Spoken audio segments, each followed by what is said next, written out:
Hello student, welcome to BNM education. আজকের এই ভিডিওতে ক্লাস 10-এর এবিটিএ টেস্ট পেপারের ভৌতবিজ্ঞানের পেজ নাম্বার 134, 135 এবং 136-এর প্রশ্ন উত্তর নিয়ে আলোচনা করব। তোমরা ভিডিওটা প্রথম থেকে শেষ পর্যন্ত দেখতে থাকো। ভিডিওটি ভালো লাগলে ভিডিওটি লাইক করো, চ্যানেলে যারা নতুন চ্যানেলটি সাবস্ক্রাইব করো। আমি এক এক করে প্রশ্ন উত্তর আলোচনা করছি। প্রথম প্রশ্ন 1.1 বলছে যে কোন জীবাশ্ম জ্বালানির তাপন মূল্য সবচেয়ে বেশি। এখানে সঠিক উত্তর অপশান বি, এলপিজি।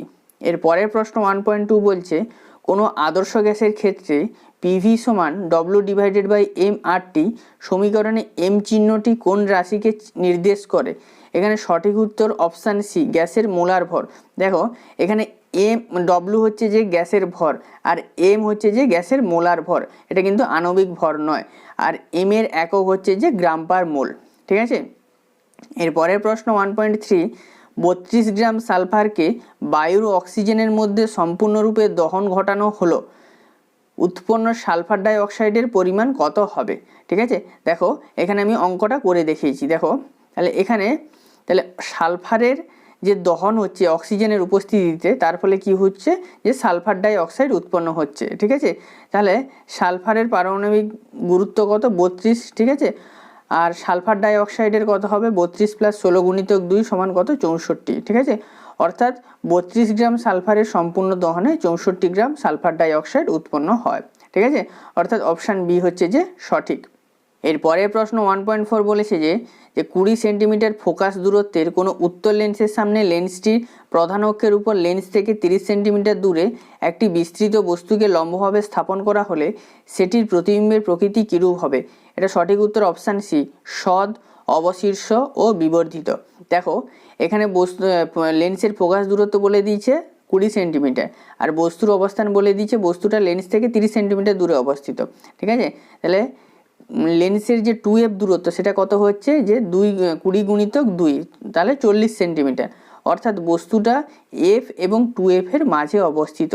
আর উত্তর লেন্সের সামনে কোনো বস্তু যদি এফ এবং 2f এর মধ্যে অবস্থিত হয় তাহলে তার প্রতিবিম্বের প্রকৃতি কী হয়? সদ হয়, অবশীর্ষ হয় এবং বস্তুর থেকে কী হয়? আকারে বড় হয়। ঠিক আছে, আচ্ছা এর পরের প্রশ্ন 1.5 বলছে যে তড়িৎচুম্বকীয় বর্ণালীর অন্তর্গত নিচের কোন দুটি তড়িৎচুম্বকীয় তরঙ্গ বর্ণালীতে দৃশ্যমান আলোর একই পার্শ্বে অবস্থিত হবে। এখানে সঠিক উত্তর হচ্ছে অপশান ডি, অবলোহিত রশ্মি ও মাইক্রো তরঙ্গ। আচ্ছা এর পরের প্রশ্ন 1.6 বলছে যে একজন প্রাপ্তবয়স্ক ব্যক্তির সুস্থ ও স্বাভাবিক চোখের স্পষ্ট দর্শনের পাল্লা। এখানে সঠিক উত্তর হচ্ছে যে অপশান এ, 25 সেন্টিমিটার থেকে অসীম। এখানে নিকট বিন্দু হচ্ছে যে 25 সেন্টিমিটার আর দূরবিন্দু হচ্ছে যে অসীম। আচ্ছা এর পরের প্রশ্ন 1.7 বলছে যে একটি সুষম প্রস্থচ্ছেদ বিশিষ্ট পরিবাহী তারের অন্তর্গত যে কোনো প্রস্থচ্ছেদের মধ্য দিয়ে 2 সেকেন্ডে 10⁻19টি ইলেকট্রন অতিক্রম করে গেলে পরিবাহীতে প্রবাহ মাত্রা কত হবে। এখানে অ্যান্সার হবে অপশান এ, 0.8 অ্যাম্পিয়ার। দেখো অ্যান্সারটা কি করে এসছে আমি তোমাদের করে দেখিয়েছি। দেখো আমরা কি জানি যে একটি ইলেকট্রনের আধান কত? যে 1.6 × 10⁻19 কুলম। ঠিক আছে, কতগুলো ইলেকট্রন প্রবাহিত হচ্ছে 2 সেকেন্ডে? 10⁻19 ইলেকট্রন প্রবাহিত হচ্ছে। ঠিক আছে, তাহলে 10⁻19 ইলেকট্রনের আধান কত? 1.6 × 10⁻19 × 10⁻19। ঠিক আছে, তাহলে এটা কত হচ্ছে যে 1.6 কুলম। ঠিক আছে, এই পরিমাণ আধান যাচ্ছে কত সময়ে? যে 2 সেকেন্ড সময়ে। এবার আমরা কি জানি? তড়িৎ প্রবাহ মাত্রা সমান আধান / সময়। ঠিক আছে, আধানের মান 1.6, সময় হচ্ছে যে 2 সেকেন্ড। ঠিক আছে, দেখো এখানে আধান কিন্তু কুলম এককে হবে, সময় কিন্তু সেকেন্ড এককে হবে, তবেই আমরা তড়িৎ প্রবাহ মাত্রা কী পাবো? অ্যাম্পিয়ার এককে পাবো। ঠিক আছে, তাহলে আমরা 1.6কে আমরা যদি 2 দিয়ে ভাগ করি কত পেয়ে যাচ্ছি? 0.8 অ্যাম্পিয়ার। ঠিক আছে, এর পরের প্রশ্ন 1.8 বলছে যে নিচে কয়েকটি বাল্বের রেটিং উল্লেখ করা হলো, প্রজ্বলিত অবস্থায় কোন বাল্বটির রোধ সর্বাপেক্ষা বেশি হবে। এখানে সঠিক উত্তর হবে অপশান ডি, 220 ভোল্ট 60 ওয়াট। দেখো কি করে হচ্ছে, আমি অঙ্কটা করেছি। দেখো আমরা কি জানি যে পি সমান ক্ষমতা সমান v²/r। ঠিক আছে, বা আর সমান আমরা কি পেয়ে যাবো? v²/p। ঠিক আছে, ভি হচ্ছে যে বিভব প্রভেদ আর পি হচ্ছে যে ক্ষমতা। ঠিক আছে, দেখো এবার আমাদের যে কটা বলে দিয়েছে যে কটা 4টে অপশান আছে, প্রত্যেকের আমরা যদি রোধ বের করি সেখান থেকে আমরা বুঝতে পারবো যে কার রোধটা বেশি। ঠিক আছে, দেখো আমাদের কি আছে, উপরে আছে যে ভি স্কোয়ার, নিচে আছে যে পি, ঠিক আছে। তাহলে যার ভি বেশি হবে এবং যার পি কম হবে তার রোধটা সবচেয়ে বেশি হবে, ঠিক আছে। এটাই তো দেখো, ভি হচ্ছে যে ওপরে আছে, দেখো সমীকরণটা ভালো করে লক্ষ্য করো, ভি আর সমান V square divided by P. বিভব প্রভেদ কি আছে, ওপরে আছে, ঠিক আছে, আর পিটা কি আছে, নিচে আছে, ঠিক আছে। তাহলে যার ক্ষেত্রে ভি বড় হবে এবং পি ছোট হবে তার রোধটা বেশি হবে, ঠিক আছে। দেখো এখানে যে কটি অপশান দেওয়া আছে, অপশান ডি দেখো, অপশান ডি এর হচ্ছে যে ভিটা কত 220 ভোল্ট আর পিটা কত সবচেয়ে কম 60 ওয়াট, ঠিক আছে। তো তার জন্য আমরা কি বলবো যে অপশান ডি অর্থাৎ 220 ভোল্ট 60 ওয়াট এই বাল্বের রোধ হচ্ছে যে সর্বাপেক্ষা বেশি, ঠিক আছে। এবং আমরা যদি রোধটা হিসেব করি 220 ভোল্ট 60 ওয়াট এর রোধ আমরা পেয়ে যাব কত, যে 806.6 ওহম, ঠিক আছে। আচ্ছা, এর পরের প্রশ্ন 1.9 বলছে, দেখো এখানেও একটা চিত্র বলে দিয়েছে, যে এই চিত্রটা অঙ্কন করে দিয়েছে, বলছে যে চিত্রে তড়িৎ বর্তনীতে এ ও বি বিন্দুর মধ্যে তুল্য রোধ কত হবে, ঠিক আছে। আচ্ছা, অ্যান্সারটা হবে অপশান বি 4 ওহম। দেখো 4 ওহম কী করে এসছে, দেখো এই হচ্ছে বর্তনী দেখো 4 ওহম দুটো শ্রেণী সমবায়, আবার 4 ওহম দুটো শ্রেণী সমবায়, এরা হচ্ছে যে প্রত্যেকে কি হচ্ছে পরস্পরের সঙ্গে সমান্তরাল সমবায় যুক্ত, ঠিক আছে। তাহলে বর্তনীকে আমরা যদি টুকরো টুকরো ভাগে ভাগ করে নিই, দেখো এটা হচ্ছে ওপরের পার্ট, এই 4 ওহম শ্রেণী সমবায় যুক্ত, ঠিক আছে। তাহলে এই বর্তনীর তুল্যরোধ কত হবে, তাহলে কি হবে 4+4, যেহেতু শ্রেণী সমবায় যুক্ত তাহলে 8 ওহম। তাহলে এই দুটো রোধের পরিবর্তে আমরা 8 ওহম রোধ ব্যবহার করতে পারবো, ঠিক আছে। একই রকমভাবে নিচের যে বর্তনী আছে 4 ওহম শ্রেণী সমবায় আছে, ঠিক আছে, এর তুল্যরোধ কত হবে 8 ওহম, ঠিক আছে। তাহলে এই দুটোর পরিবর্তে আমরা 8 ওহম ব্যবহার করতে পারবো, ঠিক আছে। তারপরে দেখো আমরা চিত্রটা অঙ্কন করেছি, তাহলে 8 ওহম দুটো রোধ পরস্পরের সঙ্গে সমান্তরাল সমবায়ে যুক্ত আছে, ঠিক আছে। তাহলে এদের তুল্যরোধ কত হবে, দেখো সমান্তরালের তুল্যরোধ আমরা কি জানি, যে 8 × 8 ডিভাইডেড বাই 8+8, ঠিক আছে। তাহলে এটা যদি আমরা হিসেব করি কত পেয়ে যাচ্ছি 4 ওহম, ঠিক আছে। আচ্ছা, এর পরের প্রশ্ন 1.9 বলছে যে 1.9 ছিল, এর পরের প্রশ্ন 1.10 বলছে যে পর্যায় সারণীর কোন পর্যায়ে সবচেয়ে কম তড়িৎ ধনাত্মক ক্ষার ধাতুটি অবস্থিত। এখানে সঠিক উত্তর হবে প্রথম পর্যায়ে, ঠিক আছে। আমরা কি জানি যে পর্যায় বরাবর শ্রেণী বরাবর যত উপর থেকে নিচের দিকে যাব কি হয়ে যাবে, যে মৌলের যে তড়িৎ ধনাত্মকতা কি হবে, বৃদ্ধি পেতে থাকবে, ঠিক আছে। এখানে বলছে সবচেয়ে কম তড়িৎ ধনাত্মক ক্ষার ধাতুটি তাহলে প্রথম পর্যায়ে। এর পরের প্রশ্ন 1.11, পর্যায় সারণীতে সন্ধিগত মৌলের সংখ্যা কয়টি, এখানে সঠিক উত্তর অপশানে 30টি। এর পরের প্রশ্ন 1.12 বলছে যে নিচে উল্লেখ করা কোন দুটি মৌলের পরমাণুর মধ্যে সমযোজী বন্ধন গঠিত হবে না। দেখো এখানে সঠিক উত্তর হবে অপশান ডি, সোডিয়াম এবং ফ্লুরিন, ঠিক আছে। এদের মধ্যে সমযোজী বন্ধন গঠিত হবে না, এরা পরস্পরের সঙ্গে তড়িৎযোজী বন্ধনে যুক্ত। এর পরের প্রশ্ন 1.13 বলছে যে মিথেন যৌগের অণুতে সমযোজী বন্ধনের সংখ্যা কয়টি, এখানে সঠিক উত্তর হচ্ছে যে অপশান ডি 4টি। এর পরের প্রশ্ন 1.14 বলছে যে নিচে প্রদত্ত যৌগগুলির মধ্যে কোনটির জলীয় দ্রবণ মৃদু তড়িৎ বিশ্লেষ্য, এখানে সঠিক উত্তর হচ্ছে যে option A acetic acid CH3COOH। এর পরের প্রশ্ন 1.15 বলছে যে নিচের কোন ধাতুটিকে অ্যানোড মাডে পাওয়া যায়, এখানে সঠিক উত্তর অপশান সি প্লাটিনাম। আচ্ছা, এরপর তোমাদের বিভাগ ক্ষয়ের প্রশ্ন, প্রথম প্রশ্ন বলছে 2.1 বলছে যে বায়োগ্যাস প্ল্যান্টে মিথানোজেনিক ব্যাকটেরিয়া কি কাজ করে। দেখো অ্যান্সারটা দেখো, যে বায়োগ্যাস প্ল্যান্টে মিথানোজেনিক ব্যাকটেরিয়া বায়োমাস যে আছে, বায়োমাসকে মিথেন গ্যাসে বিয়োজিত করে, ঠিক আছে। আচ্ছা, এর পরের প্রশ্ন 2.2 বলছে যে নিচের বিবৃতিটি সত্য না মিথ্যা লেখো, ঠিক আছে। বিবৃতিটি হচ্ছে যে বায়ুমণ্ডলের সর্বোচ্চ স্তরটি হলো ম্যাগনেটোস্ফিয়ার, এটা কিন্তু সত্য। এর পরের প্রশ্ন 2.3, এটা কিন্তু একটা অঙ্ক বলছে যে যদি অ্যাভোগাড্রো সংখ্যার মান n হয় তাহলে 1 মোল কার্বন ডাইঅক্সাইড অণুতে পরমাণুর সংখ্যা n এর সাপেক্ষে কত হবে। তাহলে আমাদের কি বের করতে হবে, 1 মোল কার্বন ডাইঅক্সাইড অণুতে পরমাণুর সংখ্যা কত হবে সেটা বের করতে হবে। আর অ্যাভোগাড্রো সংখ্যার মান কত বলে দিয়েছে, n বলে দিয়েছে, ঠিক আছে। দেখো অঙ্কটা দেখো কী করে করেছি, দেখো তাহলে প্রথমে বলে দিয়েছে যে 1 মোল কার্বন ডাইঅক্সাইড অণুতে অণুর সংখ্যা কয়টি, nটি, ঠিক আছে। এরপর দেখো আমরা কি জানি যে 1 অণু কার্বন ডাইঅক্সাইডে পরমাণুর সংখ্যা কয়টি, 3টি, মানে কার্বন একটা পরমাণু কার্বন আছে আর দুটো পরমাণু অক্সিজেন আছে, তাহলে 1 অণু কার্বন ডাইঅক্সাইডে পরমাণুর সংখ্যা কয়টি, 3টি। অতএব n অণু কার্বন ডাইঅক্সাইডে পরমাণুর সংখ্যা কত হবে 3 × n অর্থাৎ 3nt। ঠিক আছে, তাহলে আমরা কি পেয়ে গেলাম যে 1 মোল কার্বন ডাইঅক্সাইডে পরমাণুর সংখ্যা তাহলে কয়টি হয়ে গেল 3nt। এর পরের প্রশ্ন 2.3 এর অথবা বলছে যে নিচের বিবৃতিটি সত্য না মিথ্যা লেখো।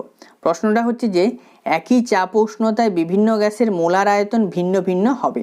এটা কিন্তু মিথ্যা, কারণ আমরা অ্যাভোগাড্রো প্রকল্প থেকে বলবো যে সম আয়তন সকল গ্যাসের মধ্যে সমান সংখ্যক অণু বর্তমান। ঠিক আছে, তাহলে একই চাপ ও উষ্ণতায় 1 মোল সকল গ্যাসের আয়তন তাহলে কি হবে, অ্যাভোগাড্রো প্রকল্প থেকে আমরা কি বলবো যে আয়তন সমান হবে। আর এই আয়তনের মান কত, যে 22.4 লিটার।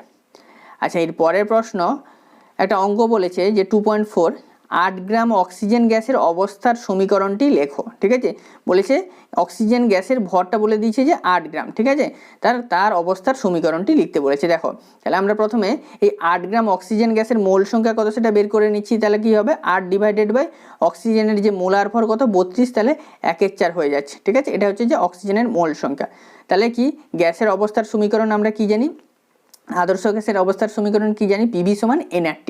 ঠিক আছে, তাহলে n এর জায়গায় কেবলমাত্র আমরা যদি 1/4 বসিয়ে দিই তাহলে সেটাই কি হয়ে যাবে গ্যাসের অবস্থার সমীকরণ, অর্থাৎ পিভি সমান 1/4 RT।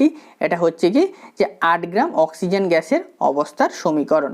ঠিক আছে, আচ্ছা, এর পরের প্রশ্ন 2.5 বলছে যে একই আপাতন কোণের জন্য দুটি প্রিজমের মধ্যে যার প্রতিসারক কোণ বেশি তার মধ্য দিয়ে প্রতিসৃত রশ্মির চ্যুতিকোণ অন্যটির তুলনায় বেশি না কম হবে। দেখো, এখানে উত্তর হবে কম হবে। দেখো, এখানে কি বলে দিয়েছে যে প্রিজমের আপাতন কোণ, দুটো প্রিজম প্রত্যেকের কিন্তু আপাতন কোণ কিন্তু একই। ঠিক আছে, এবার বলছে যে যার প্রতিসারক কোণ বেশি হবে তার মধ্য দিয়ে প্রতিসৃত রশ্মির চ্যুতিকোণ কি হবে, কম হবে। কারণ আমরা কি জানি সমীকরণ কি, চ্যুতিকোণের সমীকরণ কি জানি, যে ডেল্টা সমান I1 + I2 - a। ঠিক আছে, যেহেতু এখানে যে আপাতন কোণ একই বলে দিয়েছে তার জন্য কি হয়ে যাবে, যে যার হচ্ছে যে এটা বেশি হবে তার ক্ষেত্রে চ্যুতিকোণের মান কি হবে, কম হবে। আচ্ছা, এর অথবা বলে দিছে যে কোনো একটি মাধ্যমের প্রতিসরাঙ্কে লাল ও নীল বর্ণের জন্য যথাক্রমে μr ও μg হলে এদের মধ্যে কোনটির মান বেশি হবে। তাহলে আমরা কি জানি যে কোনো মাধ্যমের প্রতিসরাঙ্ক বেগুনি বর্ণের জন্য সবচেয়ে বেশি হয় এবং লাল বর্ণের জন্য সবচেয়ে কম হয়। তাহলে এখানে যেহেতু লাল আর নীল বর্ণ বলে দিচ্ছে, তাহলে নীল বর্ণের জন্য কোনো মাধ্যমের প্রতিসরাঙ্ক কী হবে, সবচেয়ে বেশি হবে, অর্থাৎ μg এর মান কী হবে, সবচেয়ে বেশি হবে। এর পরের প্রশ্ন 2.6 বলছে যে উপাক্ষীয় রশ্মি কি। দেখো, তোমরা অ্যান্সারটা দেখো, উপাক্ষীয় রশ্মি কি, যেসব রশ্মি কোনো গোলীয় দর্পণের মেরুর নিকটবর্তী অঞ্চলে এবং প্রধান অক্ষের সঙ্গে খুব ছোট কোণ করে দর্পণে আপতিত হয় তাদের উপাক্ষীয় রশ্মি বলে। এর পরের প্রশ্ন বলে দিয়েছে যে 2.7 যে সাদা আলোর মধ্যে কোনো অস্বচ্ছ বস্তুর বর্ণ লাল হলে সেটির দ্বারা শোষিত ও প্রতিফলিত আলোর বর্ণগুলি সম্পর্কে কি তথ্য পাওয়া যায়। ঠিক আছে, তাহলে একটা অস্বচ্ছ বস্তু সেটা সাদা আলো পড়ছে এবং তার বর্ণ কি হচ্ছে, লাল হচ্ছে। ঠিক আছে, তাহলে সেই অস্বচ্ছ বস্তু কি বর্ণ শোষণ করছে এবং কি বর্ণ প্রতিফলিত করছে সেটা বলতে বলা হয়েছে। দেখো, আমরা কি জানি তাহলে, যে কোনো অস্বচ্ছ বস্তুর বর্ণ যেটাই হবে সেটা হচ্ছে যে ওই বস্তুটা প্রতিফলিত করবে, আর বাকি বর্ণগুলো কি হয়ে যাবে, সে শোষণ করে নেবে। তাহলে কি হয়ে যাচ্ছে, যেহেতু অস্বচ্ছ বস্তুটার বর্ণ লাল, তাহলে সাদা আলোর সে লাল বর্ণ বাদে বাকি বর্ণের আলো কি হয়ে যাবে, শোষণ করে নেবে এবং কেবলমাত্র লাল বর্ণের আলো কি করবে, প্রতিফলিত করবে। ঠিক আছে, আচ্ছা, এর পরের প্রশ্ন 2.7 বলছে যে 2.8 বলছে যে একটি উচ্চ বিভব সম্পন্ন বস্তুর সঙ্গে অপর একটি নিম্ন বিভব সম্পন্ন বস্তুকে পরিবাহী তার দিয়ে যুক্ত করা হলে তারটির মধ্যে মুক্ত ইলেকট্রনের গতির অভিমুখ কোন বস্তু থেকে কোন বস্তুর দিকে হবে। ঠিক আছে, তাহলে আমরা কি জানি যে মুক্ত ইলেকট্রন কোন দিক থেকে কোন দিকে যায়, নিম্ন বিভব থেকে উচ্চ বিভবে যায়। ঠিক আছে, তড়িৎ যেদিকে প্রবাহিত হয় তার বিপরীত দিকে মুক্ত ইলেকট্রন যায়। ঠিক আছে, তাহলে এখানে মুক্ত ইলেকট্রনের গতির অভিমুখ কোন দিকে হবে, যে নিম্ন বিভব সম্পন্ন বস্তু থেকে উচ্চ বিভব সম্পন্ন বস্তুর দিকে। ঠিক আছে, আচ্ছা, এর পরের প্রশ্ন 2.9 বলছে যে একটি হিটারের কুণ্ডলীর দৈর্ঘ্যকে কেটে হ্রাস করা হলে সেটিতে উৎপন্ন তাপের পরিমাণ বৃদ্ধি না হ্রাস পাবে? এখানে উত্তর হবে হ্রাস পাবে। ঠিক আছে, যেহেতু কুণ্ডলীর দৈর্ঘ্যকে কেটে ছোট করা হচ্ছে, তাহলে কুণ্ডলীর কি হয়ে যাচ্ছে, রোদটা কমে যাচ্ছে। তার জন্য আমরা কি বলবো, যে যেহেতু রোদ কমে যাচ্ছে, যে কুণ্ডলীতে উৎপন্ন তাপের পরিমাণ কি হবে, হ্রাস পাবে। আচ্ছা, এর অথবা বলে দিয়েছে যে পরিবর্তী তড়িৎ প্রবাহের কোন বৈশিষ্ট্যগুলির পরিবর্তন হয়। তাহলে দেখো অ্যান্সারটা দেখো, পরিবর্তী তড়িৎ প্রবাহের অভিমুখ একটা নির্দিষ্ট সময় অন্তর পর্যায়ক্রমে পরিবর্তিত হয়। এরপরের প্রশ্ন বলছে যে 2.10 বলছে যে তড়িৎ প্রবাহ ও বিভব প্রভেদ রাশি দুটির এককের গুণফল যে রাশি এককের সঙ্গে অভিন্ন সেটি হলো, অ্যান্সার হবে তড়িৎ ক্ষমতা। আমরা কি জানি, তড়িৎ ক্ষমতা সমান তড়িৎ প্রবাহ মাত্রা গুণিতক বিভব প্রভেদ। ঠিক আছে, এরপর দেখো 2.11 বলছে যে বাম স্তম্ভের সঙ্গে ডান স্তম্ভের সামঞ্জস্য বিধান করো। ঠিক আছে, দেখো প্রথম প্রশ্ন বলছে যে 17 নম্বর শ্রেণীর মৌল যার তড়িৎ ঋণাত্মকতা সবচেয়ে বেশি, এটা হচ্ছে যে ডান স্তম্ভের ডি এর সঙ্গে ম্যাচ করবে, এফ অর্থাৎ ফ্লুরিন। এর পরের প্রশ্ন বলছে যে একটি ক্ষার ধাতু, এটি ডান স্তম্ভের এর সঙ্গে ম্যাচ করবে, এটা হচ্ছে পটাশিয়াম, কে। এর পরের প্রশ্ন, অশুদ্ধ তামাকে তড়িৎ পরিশোধনের ক্ষেত্রে ব্যবহৃত তড়িৎদ্বার, এটা সঠিক উত্তর, ডান স্তম্ভের বি এর সঙ্গে ম্যাচ করবে, কপার, সিইউ। এর পরের প্রশ্ন, অ্যালুমিনিয়াম থেকে অ্যালুমিনিয়াম নিষ্কাশনের ক্ষেত্রে অ্যানোডে প্রাপ্ত মৌল, এখানে হচ্ছে যে সি এর সঙ্গে ম্যাচ করবে অর্থাৎ অক্সিজেন, O2। পরের প্রশ্ন 2.12 বলছে যে মোজলের কোন সিদ্ধান্তের ভিত্তিতে মেন্ডেলিভের পর্যায় সূত্রটি সংশোধিত হয়। দেখো অ্যান্সারটা হচ্ছে যে পরমাণু ক্রমাঙ্ক মৌলের মূলগত ধর্মের নিয়ন্ত্রক, পারমাণবিক গুরুত্ব নয়। ঠিক আছে, এই সিদ্ধান্তের ভিত্তিতে মেন্ডেলিভের পর্যায় সূত্রটি সংশোধিত হয়। এর পরের প্রশ্ন, এর অথবাতে বলে দিয়েছে যে পর্যায় সারণীতে একটি পর্যায় বরাবর ডান দিক থেকে বাম দিকে গেলে তড়িৎ ঋণাত্মকতার কিরূপ পরিবর্তন হয়, অ্যান্সার হবে হ্রাস পায়। এর পরের প্রশ্ন 2.13 বলেছে যে দুটি অধাতব মৌলের পরমাণুর মধ্যে যখন রাসায়নিক বন্ধন গঠিত হয় তখন তাদের মধ্যে ইলেকট্রন সমান সংখ্যায় ব্যবহৃত হয় নাকি ইলেকট্রনের আদান প্রদান ঘটে। ঠিক আছে, দেখো আমরা কি জানি যে যখনই অধাতব মৌলের পরমাণুর মধ্যে রাসায়নিক বন্ধন গঠিত হচ্ছে তখনই কি হয়ে যাচ্ছে, তাদের মধ্যে সমযোজী বন্ধন গঠিত হচ্ছে। তাহলে এখানে কি হবে, যে ইলেকট্রন, তাদের মধ্যে ইলেকট্রন সমান সংখ্যায় ব্যবহৃত হয়। এর পরের প্রশ্ন 2.14 বলছে যে দৈনন্দিন জীবনে ব্যবহৃত এমন একটি সমযোজী ও একটি তড়িৎযোজী যৌগের নাম লেখো। দেখো সমযোজী যৌগ হচ্ছে যে জল এবং তড়িৎযোজী যৌগ হচ্ছে যে সোডিয়াম ক্লোরাইড, যার সংকেত হচ্ছে যে NaCl। এর অথবা বলছে যে এমন একটি পদার্থের নাম লেখো যা অবস্থার পরিবর্তনে তড়িৎযোজী ও সমযোজী উভয়ই হতে পারে। অ্যান্সার হচ্ছে যে হাইড্রোজেন ক্লোরাইড, যার সংকেত হচ্ছে যে HCl। দেখো এই হাইড্রোজেন ক্লোরাইড যখন গ্যাসীয় আকারে থাকে তখন এটি কি সমযোজী যৌগ। ঠিক আছে, আর যখন এটি তরল অবস্থায় থাকে তখন এটি তড়িৎযোজী যৌগ, তখন এটি তড়িৎ পরিবহন করতে পারে। ঠিক আছে, আচ্ছা এর পরের প্রশ্ন 2.15 বলছে যে গলিত বা দ্রবীভূত অবস্থার তুলনায় কঠিন অবস্থায় আয়নীয় যৌগের তড়িৎ পরিবাহিতা কম হয় কেন। দেখো অ্যান্সারটা দেখো, যে কঠিন অবস্থায় আয়নীয় যৌগের ক্যাটায়ন ও অ্যানায়নগুলি তীব্র স্থির তড়িৎ আকর্ষণ বল দ্বারা দৃঢ়ভাবে আবদ্ধ থাকে, কিন্তু গলিত বা জলে দ্রবীভূত অবস্থায় আয়নীয় যৌগের উপাদান আয়নগুলি কেলাস জালক থেকে মুক্ত হয়ে গতিশীল হয় এবং এর ফলে এরা তড়িৎ পরিবহন করতে পারে। ঠিক আছে, এর পরের প্রশ্ন 2.16, এখানে এটা সত্য মিথ্যা বলছে যে LiH অর্থাৎ লিথিয়াম হাইড্রাইড যৌগ গঠনে অষ্টক সূত্র প্রযোজ্য হয় না, এটা কিন্তু সত্য। পরের প্রশ্ন 2.17 বলছে যে তড়িৎ বিশ্লেষণের সময় তড়িৎ বিশ্লেষ্য দ্রবণের মধ্য দিয়ে কারা তড়িৎ আধান বহন করে। এখানে সঠিক উত্তর হবে আয়ন অর্থাৎ ক্যাটায়ন ও অ্যানায়ন। ঠিক আছে, হয় আয়ন লিখবে নাহলে তোমরা ক্যাটায়ন ও অ্যানায়ন লিখবে। ঠিক আছে, যে কোনো একটা লিখলে সঠিক। এর পরের প্রশ্ন 2.17 এর অথবা বলছে যে বিশুদ্ধ জলে অল্প পরিমাণ H2S উপর মিশ্রিত করলে তড়িৎ পরিবাহিতা বৃদ্ধি পায় কেন। দেখো অ্যান্সারটা দেখো, যে বিশুদ্ধ জল মৃদু তড়িৎ বিশ্লেষ্য পদার্থ, সাধারণভাবে বিশুদ্ধ জলে নগণ্য সংখ্যক অণু বিয়োজিত হয়ে অল্প সংখ্যক H3O+ ও OH- আয়ন উৎপন্ন করে, কিন্তু জলে সামান্য অ্যাসিড যেমন H2S উপর যোগ করলে দ্রবণে আয়নের সংখ্যা বহুগুণ বৃদ্ধি পায়। দ্রবণে আয়নের সংখ্যা বৃদ্ধি পাওয়ায় H2S উপর মিশ্রিত জলের তড়িৎ পরিবহন ক্ষমতা বিশুদ্ধ জলের চেয়ে বেশি হয়। এর পরের প্রশ্ন 2.18 বলছে যে পিতলের চামচের উপর তড়িৎ লেপন পদ্ধতিতে সোনার প্রলেপ দিতে হলে তড়িৎ বিশ্লেষ্য হিসেবে কি ব্যবহার করতে হবে? এখানে সঠিক উত্তর হবে পটাশিয়াম অরসায়ানাইড, আর এর সংকেত হচ্ছে যে KAuCN2। ঠিক আছে, এরপর বিভাগ গয়ের প্রশ্ন। প্রথম প্রশ্ন 3.1 বলছে যে অতিবেগুনি রশ্মি দ্বারা বায়ুমণ্ডলে কী রূপে ওজোন স্তরের সৃষ্টি হয়? দেখো অ্যান্সারটা দেখো, সূর্য থেকে আসা অতিবেগুনি রশ্মি অক্সিজেন অণুকে ভেঙে অক্সিজেন পরমাণুতে পরিণত করে। একটি অক্সিজেন অণুর সঙ্গে একটি অক্সিজেন পরমাণু যুক্ত হয়ে একটি ওজোন অণু তৈরি করে। অতিবেগুনি রশ্মি অস্থায়ী ওজোনকে ভেঙে অক্সিজেন অণু এবং অক্সিজেন পরমাণু উৎপন্ন করে। এই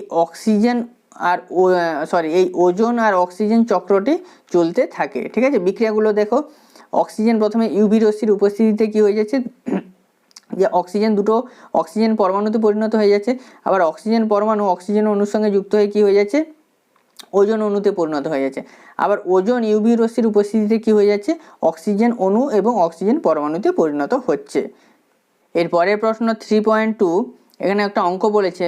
অঙ্কটা হচ্ছে যে 300 কেলভিন উষ্ণতায় ও 0.41 ATM চাপে 2.2 গ্রাম কার্বন ডাইঅক্সাইড গ্যাসের আয়তন কত হবে?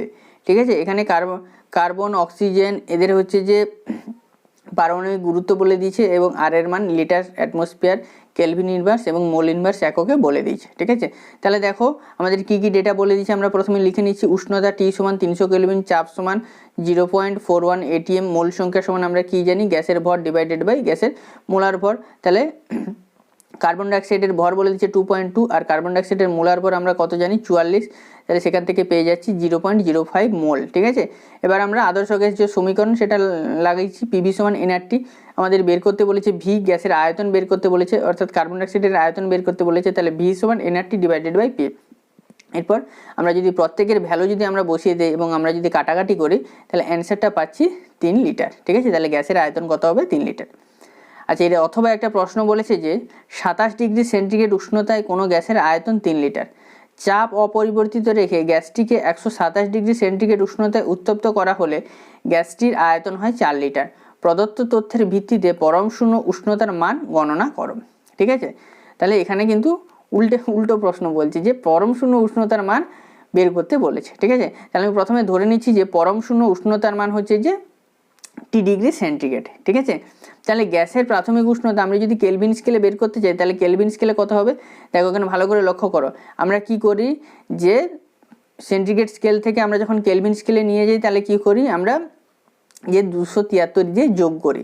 কারণ কি আমরা জানি যে আমরা যে কেলভিন স্কেলটা ধরেছি তার হচ্ছে যে নিম্ন স্থিরাঙ্ক কত ধরেছি, যে -273 ডিগ্রি সেন্টিগ্রেড। ঠিক আছে, ওই জন্য আমরা কি করি যে আমরা সেন্টিগ্রেড স্কেল থেকে আমরা যখন কেলভিন স্কেল নিয়ে যাই, তখন সেন্টিগ্রেড স্কেলের পার্ট মাইনাস অফ 273, তাহলে এই জন্য কি হয়ে যাচ্ছে, +273 হয়ে যাচ্ছে, 273 যোগ করতে হচ্ছে। ঠিক আছে, আমরা এখানে প্রথমেই ধরে নিচ্ছি যে পরম শূন্য উষ্ণতা T ডিগ্রি সেন্টিগ্রেড, এখানে কিন্তু কোনো সাইন ধরিনি। ঠিক আছে, যে মাইনাস প্লাস কোনো কিছু প্লাসই ধরেছি। ঠিক আছে, তার জন্য দেখো এখানে কিন্তু মাইনাস সাইনটা এসছে। ঠিক আছে, তাহলে সেন্টিগ্রেড স্কেলের উষ্ণতা মাইনাস যে কেলভিন স্কেলের, এটা তো কেলভিন স্কেলের নিম্ন স্থিরাঙ্ক, মাইনাস কেলভিন স্কেলের নিম্ন স্থিরাঙ্ক। ঠিক আছে, তাহলে এত কেলভিন উষ্ণতা। ঠিক আছে, আচ্ছা আয়তন বলে দিচ্ছে, প্রাথমিক আয়তন বলে দিচ্ছে 3 লিটার। এবার অন্তিম উষ্ণতা একই রকমভাবে 127 ডিগ্রি সেন্টিগ্রেড, একে আমরা যখন দিয়ে কেলভিনে করি তাহলে কি হয়েছে, -T এত কেলভিন।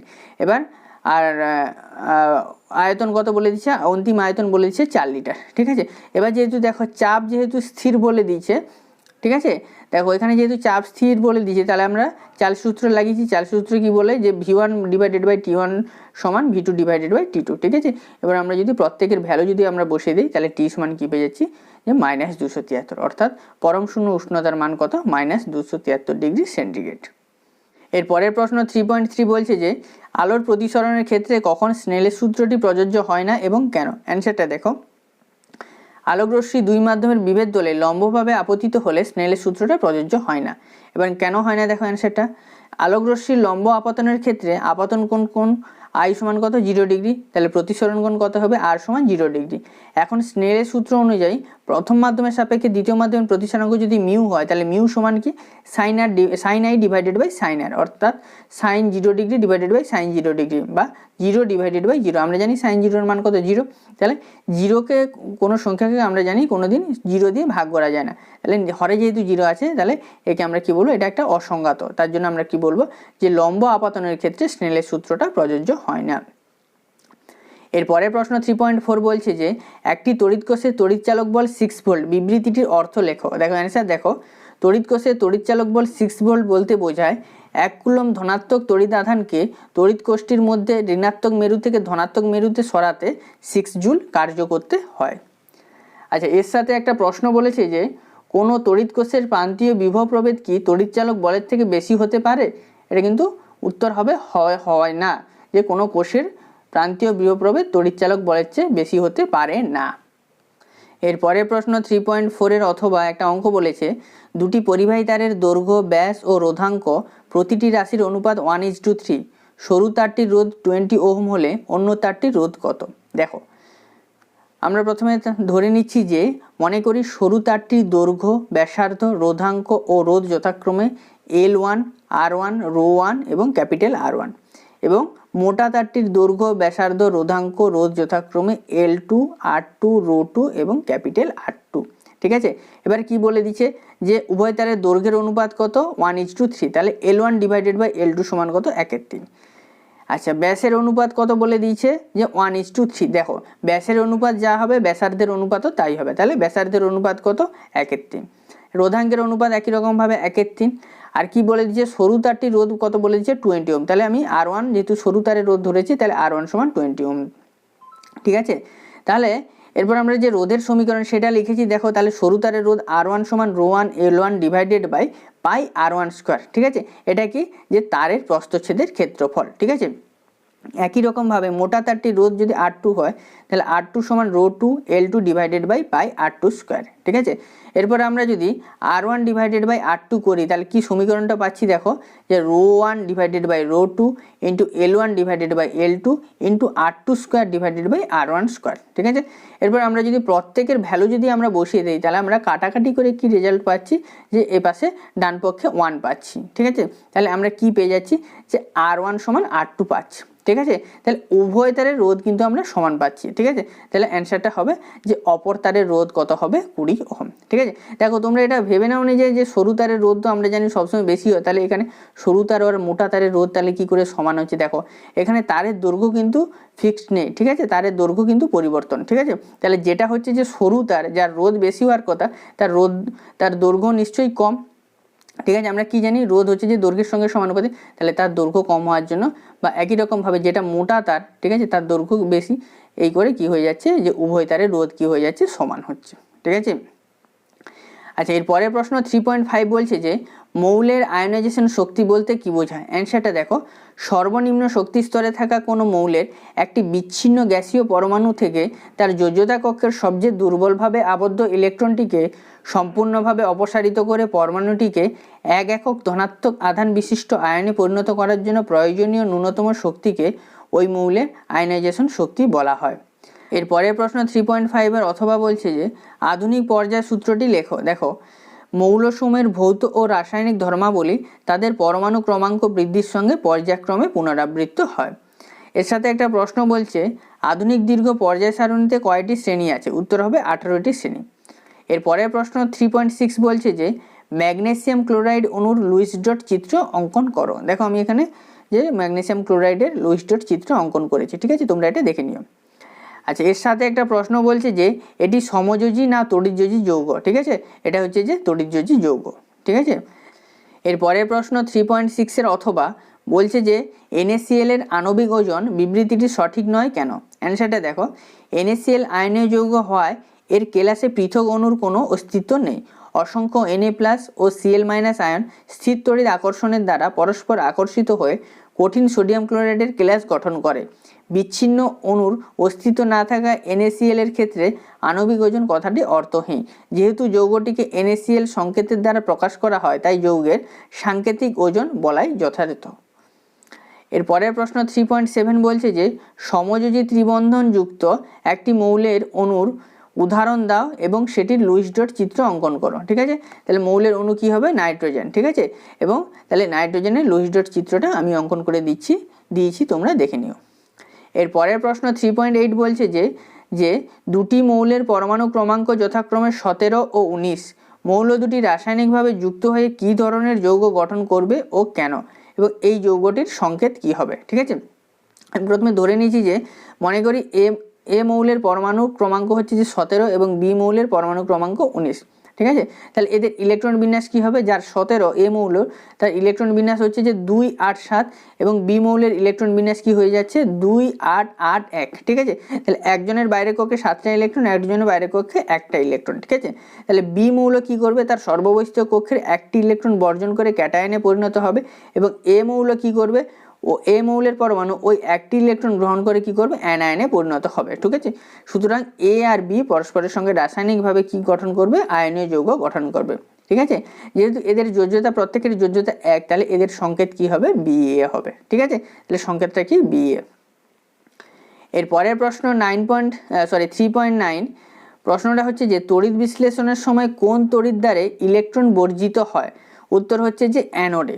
ঠিক আছে, অ্যানোডে ইলেকট্রন বর্জিত হয়। আচ্ছা, এর সাথে আরেকটা প্রশ্ন বলছে যে ওই তড়িৎ দ্বারে জারণ ও বিজারণের মধ্যে কোন বিক্রিয়াটি ঘটে? উত্তর হবে জারণ বিক্রিয়া ঘটে। এর অথবার প্রশ্ন বলছে যে তড়িৎ লেপনের সময় ক্যাথোড ও অ্যানোডের মধ্যে কোনটি ক্ষয়প্রাপ্ত হয় ও কেন? ঠিক আছে, তাহলে তড়িৎ লেপনের সময় অ্যানোডের হচ্ছে যে অ্যানোড ক্ষয়প্রাপ্ত হয়।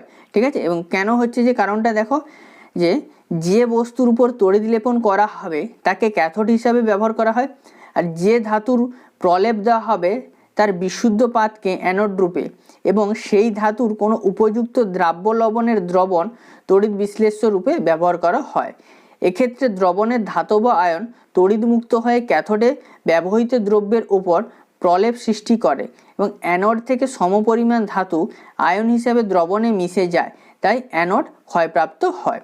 ঠিক আছে, এই হচ্ছে তোমাদের 135, 136 এবং 137 নম্বর পেজের বিভাগ গ, বিভাগ ঘ এবং বিভাগ গ এর সকল প্রশ্ন উত্তর। আশা করি তোমাদের ভিডিওটা ভালো লেগেছে। ভালো থেকো, সুস্থ থেকো, অনেক অনেক ধন্যবাদ।